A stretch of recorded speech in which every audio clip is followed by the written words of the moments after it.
jump, charge, jump, charge, jump, charge. This time I'll go in. Charge, jump, charge, jump, charge, jump. You didn't see the dash attack at all. But So that now it is looks like but that dash attack is the reason that 6WX is moving on into top 8 winners. and beautiful stuff from them, but it's going to be Sharkz versus Pelca, who won his match in Oh no, the Sharkz, they're back. Oh, the Sharkz are indeed back. Looking to shark themselves a few victories here in, at NEC 19, and maybe get themselves a placement. A spot in top 8 would put them well on their way to doing that, but standing in his way at the very least is Pelca. That's correct. Pelca, another. My favorite thing about the release cycle of Super Smash Bros. Ultimate. My favorite thing has been seeing all these they are characters, but all these players who, not to say that they were unknowns, but I did not know them, come to these tournaments that I haven't seen these people at Bears. Yeah. But they're coming to Smashadelphia, they're coming to NEC, they'll be coming to Let's Make Moves, and we don't know who's going to be the tops in this game. No, you're not wrong. I mean, it's basically the Wild West right now. It really is. It's anybody's game. Juice, I don't think has made top 4. Has he made top 4 in an Ultimate tournament yet? I'm not really sure. I mean, he definitely was in semis last right, time, but it's not the unshakable dominance that we've seen from him previously. Whereas Great Gonzalez, Earthboundy is going on absolute tears, and we're getting players like Sharkz and Pelca, who, again, my apologies if they've been on the map and I am not reading the right map, but I'm seeing these players who are doing things that I want to see more of. No, I mean, they're definitely doing their fair share of work. Question is now, can that work pay off? How is this not a button check? It just sunk in that Sharkz just stood there. He's just standing there. This is, I want to say, Aussie versus Sinji. Aussie versus some Pac-Man from one of the last 2 GG tournaments, where Aussie just stood on Omega Wily's castle and spammed standing grounded Falco lasers and won the match that way. I mean, hey, if it wins, then it wins. What are you gonna do? Yeah. Aside from get better. I mean, he does have over a 50% lead now, mostly off of the back of those auto reticles. I mean, whatever works for him, I suppose.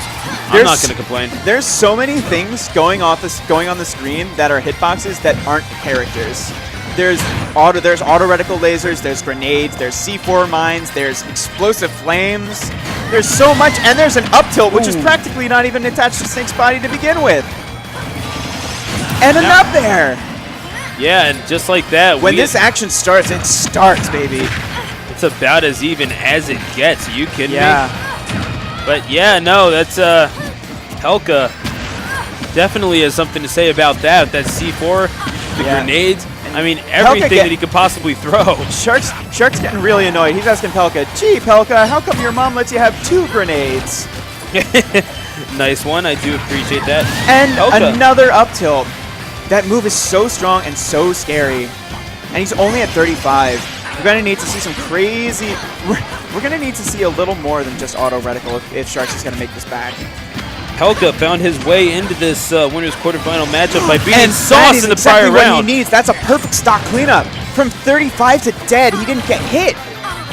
Beautiful stuff. I mean, even from pillar to post, it really is it's a war of attrition at this point, Clan Hat. For sure. And even though Pelca, I mean, going 2-0 in his previous round, beating Sauce, it's definitely getting a test here, as he did from Sauce. It was a relatively close matchup, all things considered. He's just running through this minefield that Pelca's setting up in the middle of the stage. He's dropping grenades, he's dropping C4, and Sharkz is on him before he can get the chance to do anything with it.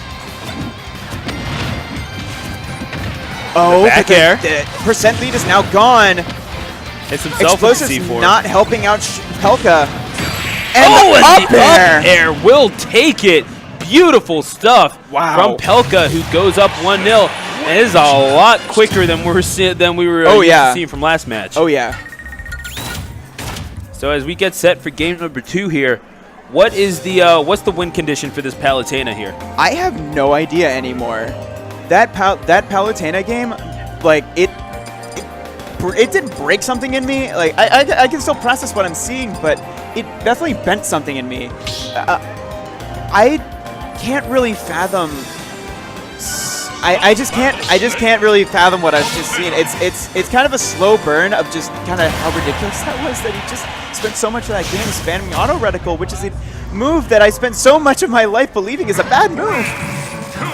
But he's making it work, and he's running into Smashville.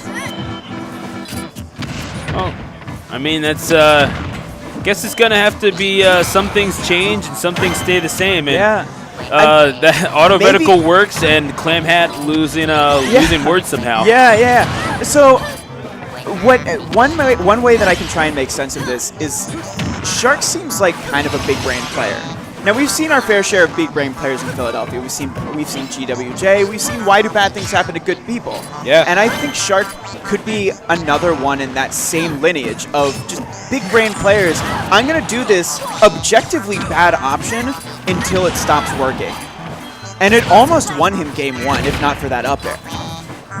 And that's a very, very potentially good strategy if it works, because if it works, you have this, objectively bad strategy that your opponent, once they get around, you still have, hopefully, your optimal playstyle waiting for them. And we haven't seen a lot of auto reticles come out from this game, but it's still keeping it very even. And now the question has to be in the back of Pelca's mind, when is he gonna go back to the auto reticle? Like, he could switch, and the explosive spam is incredible. This new look, same great taste Palutena is really doing wonders for Sharkz.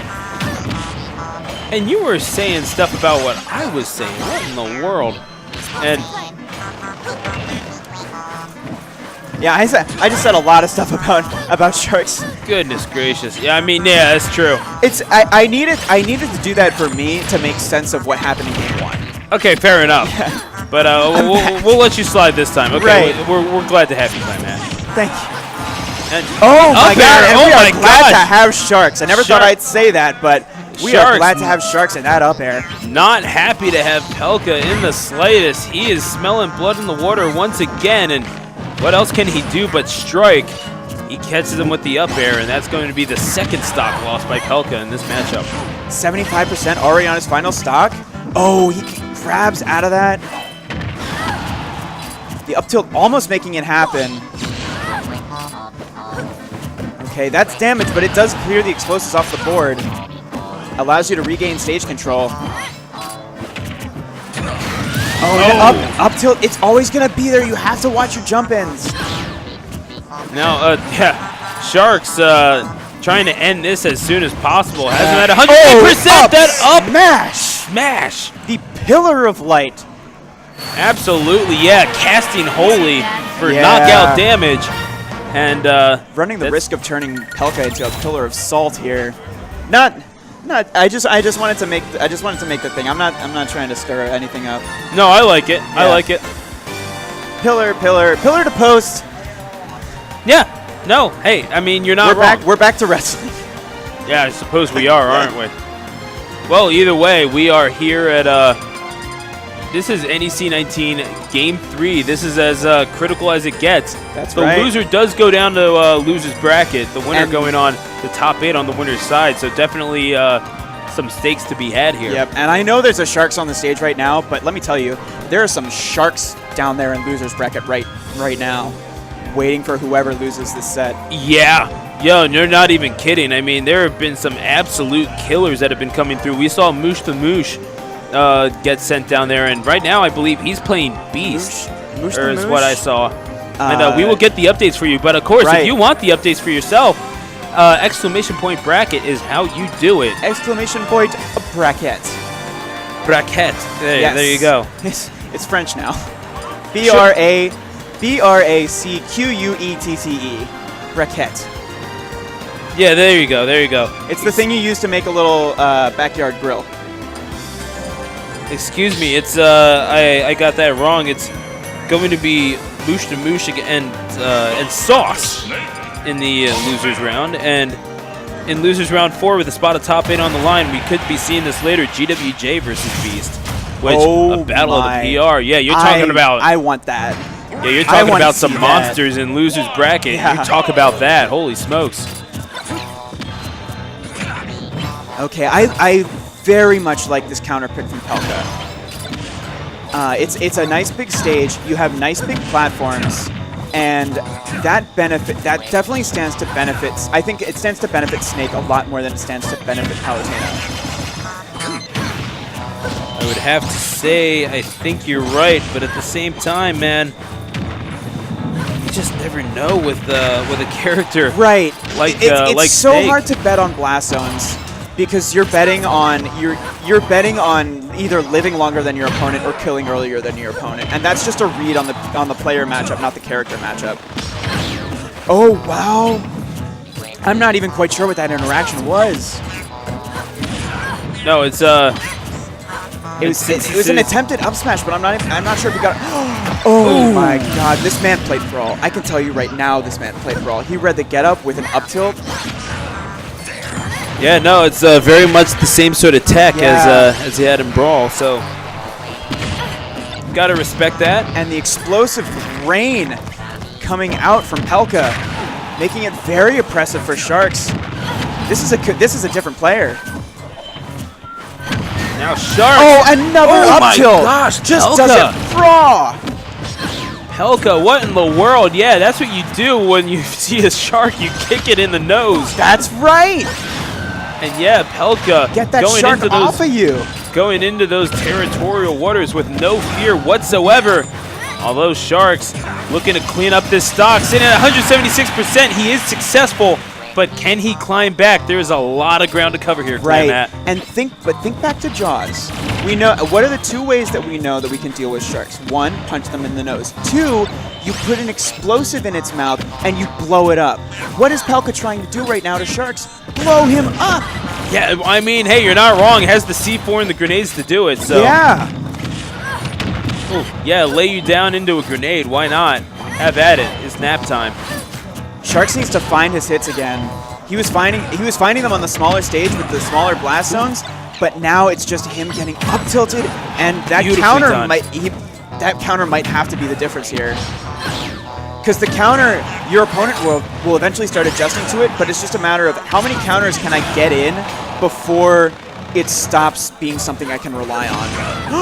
Oh my gosh! Oh, in the same room we almost had a DBZ. Yeah, fit. In Sonic Fox's presence, we almost had a DBZ. Yeah, seriously? And a third up tilt. Oh, baby, a triple.